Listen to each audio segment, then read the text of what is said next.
Olá, boa tarde, tudo bom com vocês? Então, nós vamos hoje para a nossa última aulinha aí do trimestre, né? Hoje no presencial nós vamos estar fazendo aí o Kahoot, tá? E aí, como coincide com a nossa aula do presencial, eu não vou conseguir fazer da mesma forma, né? Gravar uma live aí para vocês, porque os horários vão se chocar. Então, o que eu vou aplicar aqui no presencial, eu vou repassar para vocês, né? Mas a gente não vai poder fazer essa interação. Então, mais à frente eu vou fazer com vocês aí de casa também um joguinho, uma atividade aí que a gente consegue verificar o nível de conhecimento de cada um, tá bom? Então, só para entender, nós estamos aqui no presencial fazendo o Kahoot e vocês aí em casa vão só nos acompanhar, não vão estar participando hoje, tá?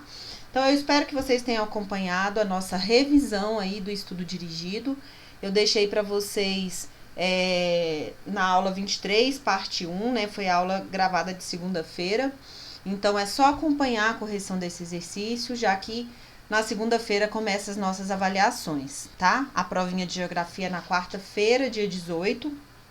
Então, estudem, se preparem para ter sucesso, né? Tirar uma boa nota aí nessa avaliação e não ficar depois, né, preocupados aí no final do ano em adquirir e obter nota, né, ali no finalzinho. Então, fiquem mais tranquilos, façam uma boa prova, estudem e se preparem.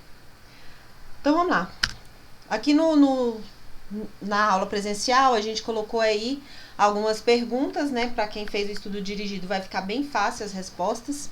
Então, perguntamos aí o maior rio da Rússia que corta a planície siberiana, né? Colocamos aqui algumas opções: Lena, Oby, Yenisei e Ganges. Tá até sequencial, né? O Lena é o maior de todos. Ele tem aqui a sua nascente e ele vai percorrer todo esse caminho até desaguar, né, no Oceano Glacial Ártico, né? Depois temos o Oby e o Yenisei em sequência de tamanho e extensão, tá? Então, o maior rio da Rússia, que passa pela planície siberiana, é o rio Lena. Então, vamos lá. Na segunda pergunta, vou colocar lá para vocês as planícies da Rússia, né? A Samártica, também chamada planície central da Sibéria, tá? Pode aparecer dessa forma, porque esses nomes são regionais, são locais, esses termos utilizados, então pode ter essa diferenciação, tá? Então, as planícies da Rússia são a Sarmática e da Sibéria, são cortadas ao meio pelos montes Urais, uma cadeia de baixas montanhas, tá? Então, os montes Urais, se a gente olhar no nosso livro didático, lá na página, deixa eu só localizar aqui, acho que era a página 87. Se a gente observar no nosso livro, os montes Urais, eles poderiam ser considerados uma cadeia de baixas montanhas, né? Ele não tem uma altitude tão extrema, variando aí entre 400 a 1.000 metros de altitude, até 2.000 metros de altitude, tá? Então, poderíamos mencionar que os montes Urais é uma cadeia de montanhas baixas e que divide as duas planícies da Rússia, tá? A planície sarmática ou central da Rússia, né? E a planície da Sibéria. Então, os montes Urais é o divisor dessas duas áreas de planície que nós temos nesse território. Então, é um item verdadeiro. Continuando aí, o Brasil e a Rússia são parceiros estratégicos e de aliança tecnológica, tá? Então, eles têm desenvolvido aí uma parceria, né? Em que setores, principalmente, a gente tem essa aliança de Rússia e Brasil? Então, nós podemos destacar aqui os setores aeroespacial, tá? Olha só, aliança tecnológica. Então, aliança técnico-militar também. E ainda poderíamos citar o setor de telecomunicações, tá? Como alianças que têm sido desenvolvidas entre Brasil e Rússia, ok? Os outros termos aí a gente poderia descartar, né? Brasil não apresenta parceria no setor de mineração, não tem esses dois esses dois países, moeda única e treinamento militar conjunto também não. E um parque tecnológico comum e zona de livre comércio, né? Nós vamos ter aí algumas parcerias, diminuindo tarifas e tudo, mas não temos essa zona de livre comercialização como foi imposta aqui, tá? Depois temos outra pergunta: os produtos agropecuários que o Brasil mais exporta para a Rússia são carne de frango e peru, né? Exporta sim esses itens também para a Rússia, mas não são os que mais são exportados, tá? Então é um item falso. Então o Brasil exporta em maior quantidade carne bovina e suína para a Rússia, ok? Esse carne de frango e peru também vem posteriormente aí desses principais itens. O clima mais ameno no território russo, onde a gente tem um clima mais agradável, né? Que não temos um frio extremo. Então seria na planície siberiana?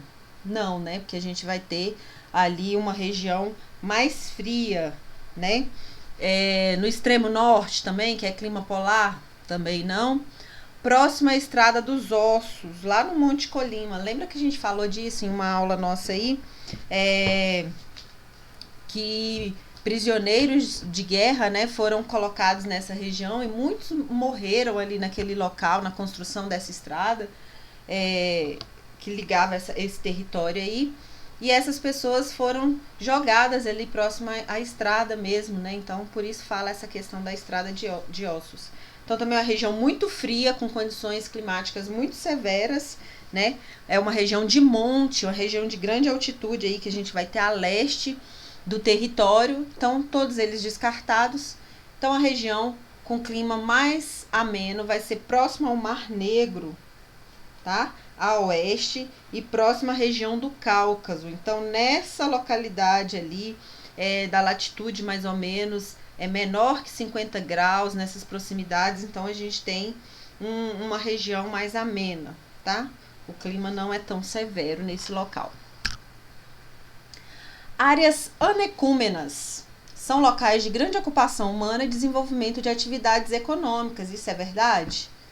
Isso é falso, né? Porque áreas de grande ocupação humana, planas, propícias à ocupação do ser humano, são áreas ecúmenas, né? O que seriam as áreas anecúmenas? Os locais que têm dificuldade para a população se estabilizar, viver naquele local. Seriam áreas anecúmenas, então. Áreas desérticas, né? Poderíamos citar o deserto de Gobi, na Mongólia, por exemplo. Teríamos também a Cordilheira do Himalaia, né? Uma região montanhosa, então de difícil acesso. Então, uma região que seria anecúmena, né?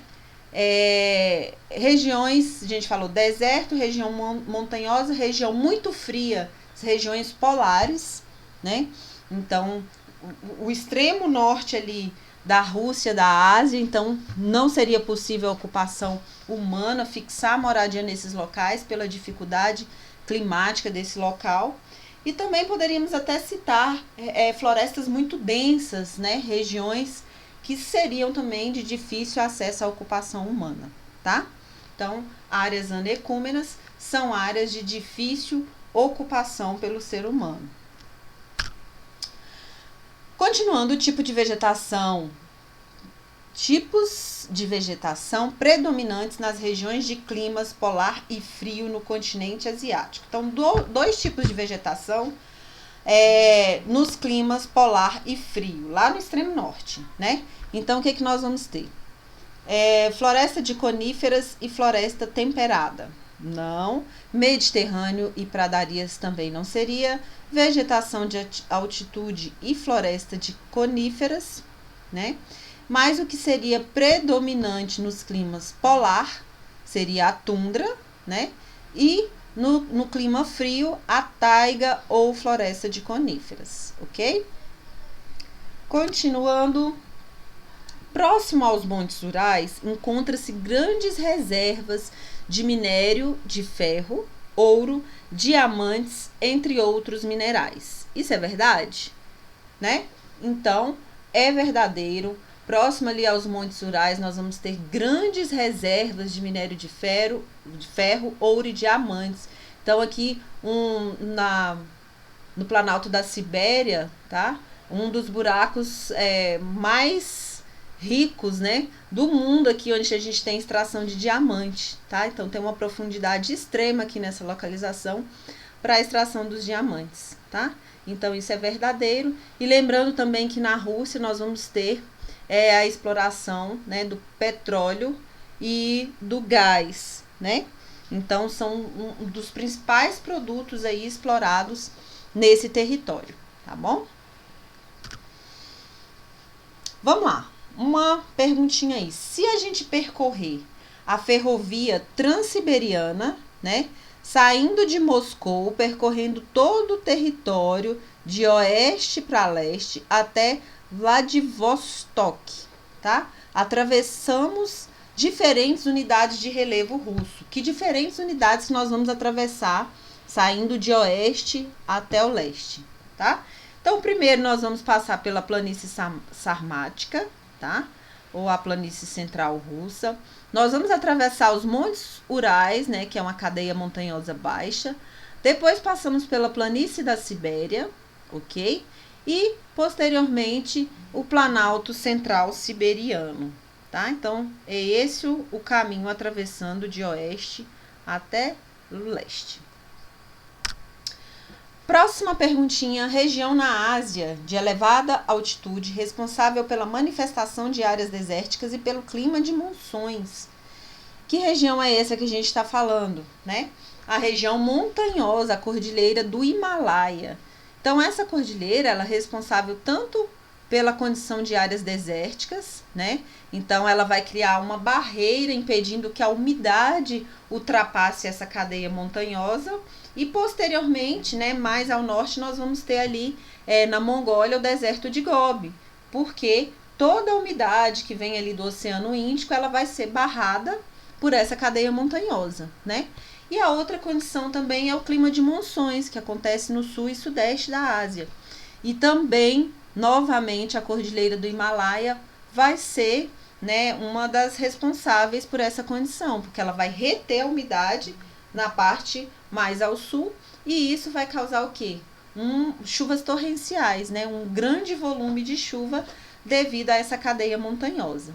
Tá bom? Colocamos outras aí, montanhas rochosas nos Estados Unidos, Cordilheira dos Andes na América do Sul, as montanhas do Cáucaso, tá? Então, o que vai ser responsável mesmo, que vai causar essas condições aí, tá relacionado à Cordilheira do Himalaia. Vamos lá, outra perguntinha. Com o fim da União das Repúblicas Socialistas Soviéticas, foram criados 15 países independentes, que eles formaram um novo grupo, né? Que grupo seria esse? Então, nós temos aí a Organização do Tratado do Atlântico Norte, Associação Progressista do Leste Europeu, União Europeia ou Comunidade dos Estados Independentes. Bem fácil essa, né? Mas para a gente relembrar isso, com o fim da União Soviética, né, nós temos aí cada nova região, cada país independente tomando um novo destino, né? A Rússia aí com seu grande poderio se destacando como sempre, cada outra região seguindo seu destino, né?